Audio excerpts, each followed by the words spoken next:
الحمد لله نحمده ونستعينه ونستغفره ونعوذ بالله من شرور أنفسنا ومن سيئات أعمالنا من يهده الله فلا مضل له ومن يضلل فلا هادي له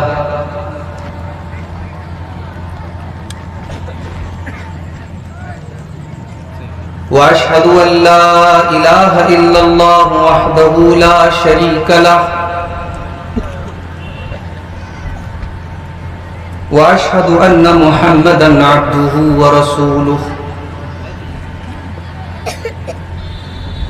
يا أيها الذين آمنوا اتقوا الله حق تقاته ولا تموتن إلا وأنتم مسلمون يا أيها الناس اتقوا ربكم الذي خلقكم من نفس واحدة وخلق منها زوجها وبث منهما رجالا كثيرا ونساء واتقوا الله الذي تساءلون به والأرحام إن الله كان عليكم رقيبا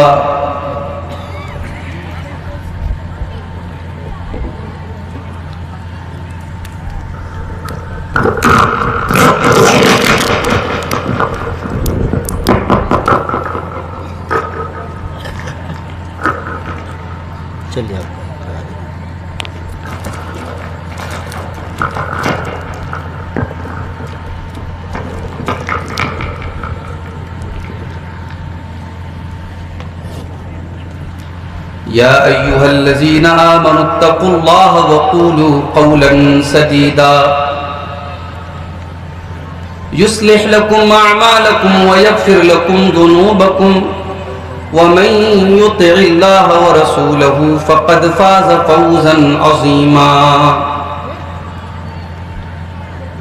أما بعد فإن خير الحديث كتاب الله وخير الهدي هدي محمد صلى الله عليه وسلم وشر الأمور محدثاتها وكل محدثة بدعة وكل بدعة ضلالة وكل ضلالة في النار أعوذ بالله من الشيطان الرجيم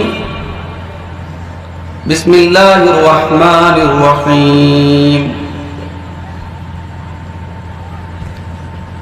ومن آياته أن خلق لكم من أنفسكم أزواجا لتسكنوا إليها وجعل بينكم مودة ورحمة إن في ذلك لآيات لقوم يتفكرون معزز علماء کرام، محترم بزرگوں، نوجوان ساتھیوں، پردہ نشین ماں اور بہنوں، پیارے بچوں،